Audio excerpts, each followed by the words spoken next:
Assalamualaikum warahmatullahi wabarakatuh. Selamat pagi anak-anak. Bagaimana kabar kalian pagi hari ini? Pak Guru harap semuanya dalam keadaan sehat walafiat. Nah, pada kesempatan pagi hari ini kita berada pada tema 2 yaitu persatuan dalam perbedaan. Kita masih berada pada subtema yang pertama yaitu rukun dalam perbedaan. Tapi kita melanjutkan untuk pembelajaran yang kedua. Nah, pada pembelajaran yang kedua ini terdapat 2 buah muatan pelajaran, yaitu muatan pelajaran PPKN dan muatan pelajaran SBDP atau Seni Budaya dan Prakarya. Untuk lebih jelasnya, mari kita lanjutkan.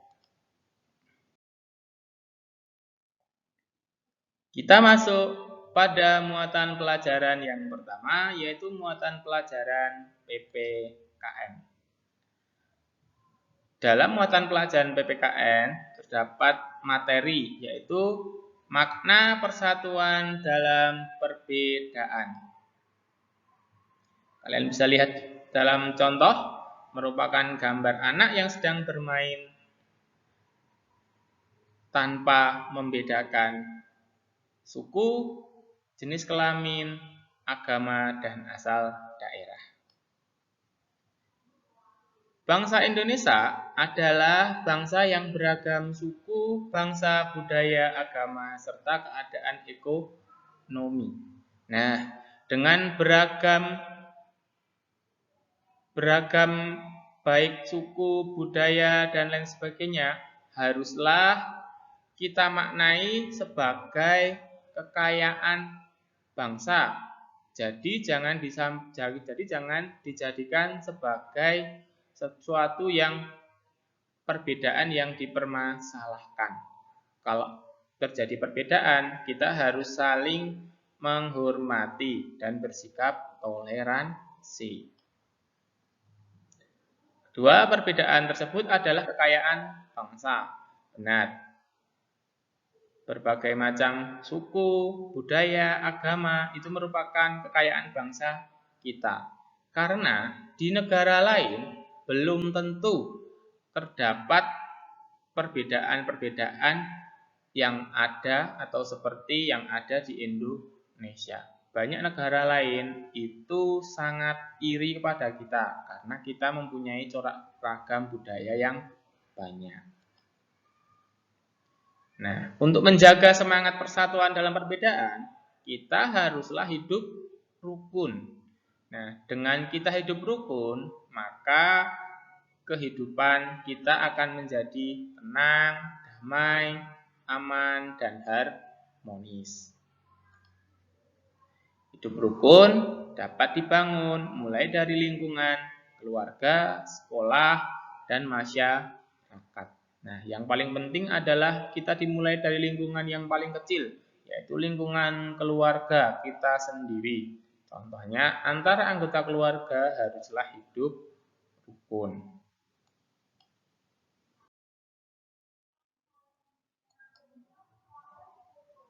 Nah, selanjutnya kita akan membahas sikap yang mendukung terjaganya persatuan dan kesatuan. Yang pertama, kita harus menghargai hak asasi orang lain. Nah, setiap orang mempunyai hak asasi yang harus kita hargai, karena hak tersebut adalah pemberian dari Tuhan Yang Maha Esa.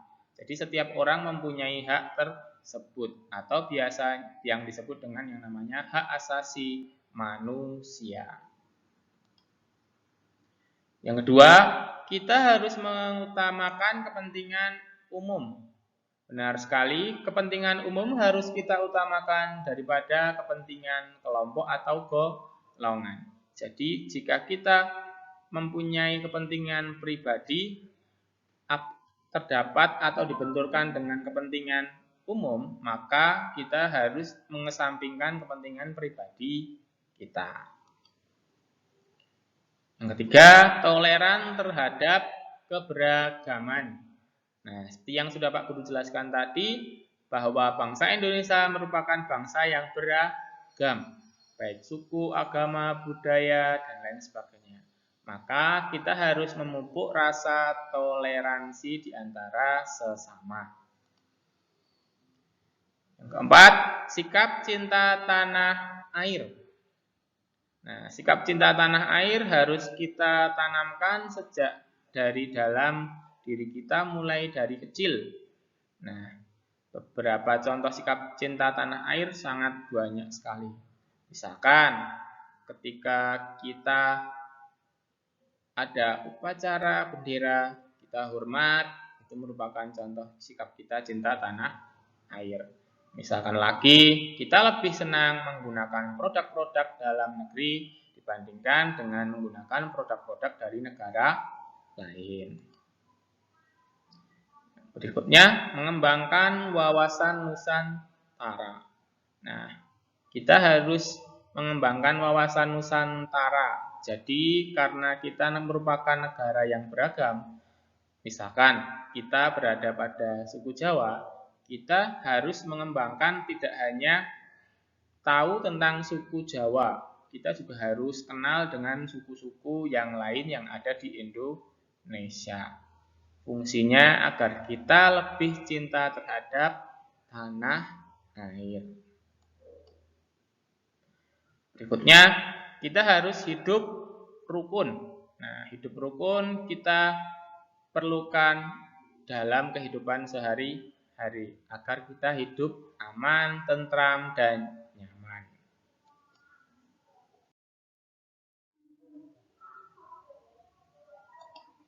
Selanjutnya,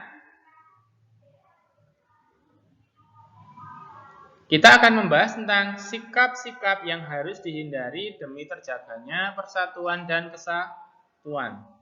Kalau di awal tadi kita sudah membahas sikap yang harus kita lakukan, kemudian kita akan membahas tentang sikap yang harus dihindari. Sikap apa saja itu? Yang pertama yaitu tentang separatisme. Separatisme adalah paham yang menginginkan pemisahan wilayah guna untuk membentuk negara sendiri. Seperti yang kita lihat pada daerah Papua, di sana terdapat yang namanya OPM. Nah, OPM itu melakukan tindakan separatis yang ingin memisahkan dari NKRI. Mereka ingin mendirikan negara baru yaitu Papua Merdeka. Nah, sikap-sikap seperti itu harus kita jauhi. Yang kedua yaitu primordialisme.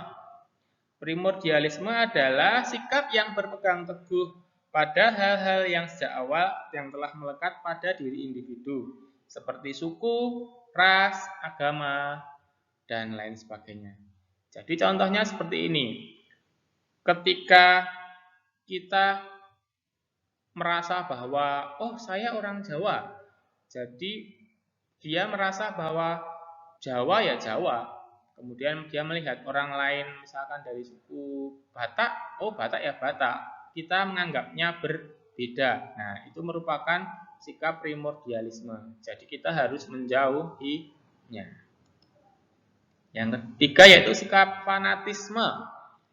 Fanatisme itu adalah paham atau keyakinan yang terlalu kuat terhadap suatu ajaran, baik politik, agama maupun ajaran yang lain. Nah, contohnya seperti ini. Misalkan Pak Guru beragama Islam. Pak Guru fanatik dengan Islam. Itu pasti harus dan baik. Tetapi kita tidak boleh menerapkannya kepada orang lain yang tidak beragama Islam. Misalkan ketika ada orang lain melakukan suatu tindakan yang tidak sesuai dengan ajaran agama kita, kemudian kita mencelanya, lah itu merupakan tindakan yang salah. Kita tidak boleh. Jadi kita tidak boleh fanatik buta. Kemudian etnosentrisme. Etnosentrisme merupakan sikap emosional kelompok etnik, suku, bangsa, agama, atau golongan yang merasa etniknya lebih superior atau lebih unggul dibandingkan oleh etnik yang lain. Contohnya seperti ini, misalkan kita sebagai orang Jawa, kita merasa bahwa Jawa itu pasti suku yang terbaik, suku yang paling hebat di Indonesia atau mungkin di dunia. Nah, itu merupakan suatu paham yang salah, tidak benar. Jadi tidak ada yang merasa unggul di bawah Negara Kesatuan Republik Indonesia. Semuanya mempunyai status atau derajat yang sama. Kemudian yang kelima yaitu Chauvinisme. Chauvinisme adalah paham kebangsaan sempit, didasarkan pada pertimbangan realisme atau etnosentrisme tadi, yaitu biasanya bertentangan dengan paham kebangsaan sejati. Jadi dia merasa bahwa ini loh, saya, suku saya, agama saya, bangsa saya lebih unggul dari bangsa yang lain, agama lain, dan suku yang lain. Itu merupakan sikap yang tidak boleh atau sikap yang harus dihindari untuk menjaga terjaganya persatuan dan kesatuan. Nah,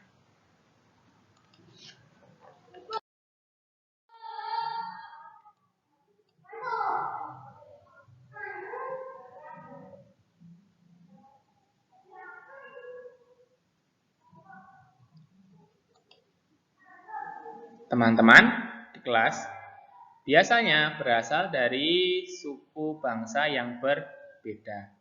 Kita sering mendengar logat-logat yang menurut kita aneh karena merupakan logat dari daerah lain.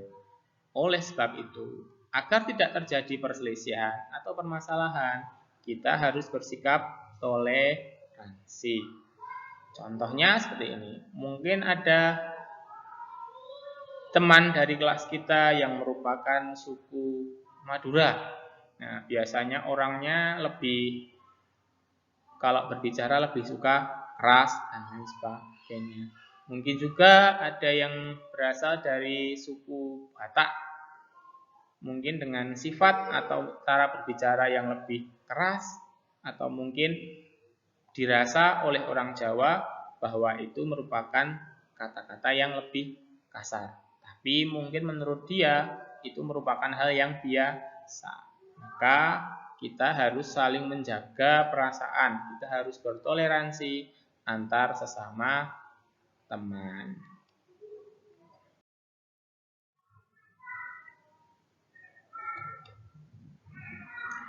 Kita masuk pada muatan pelajaran berikutnya, yaitu muatan pelajaran SPDP.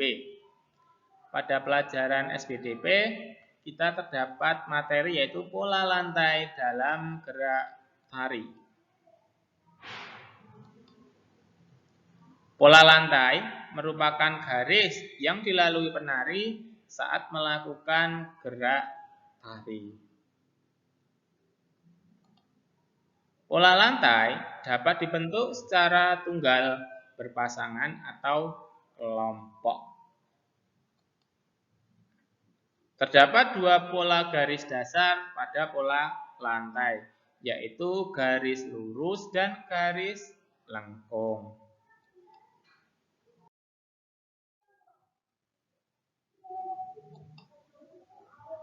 Nah, perhatikan pola lantai pada gambar.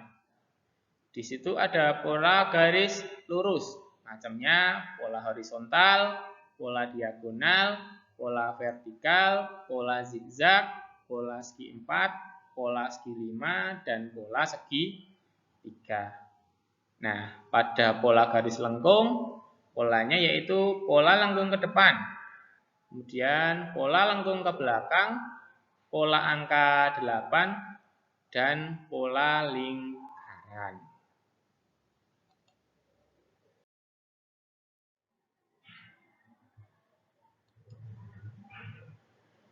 Menceritakan penampilan tari kreasi daerah.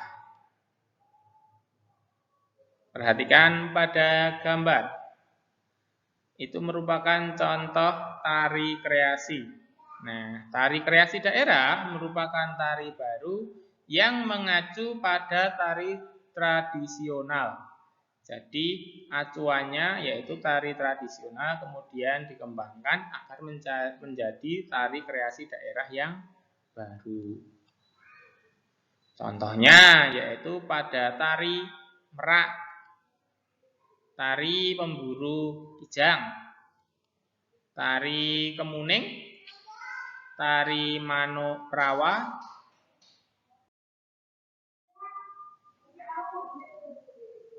demikian materi yang dapat Pak Guru sampaikan pada pagi hari ini.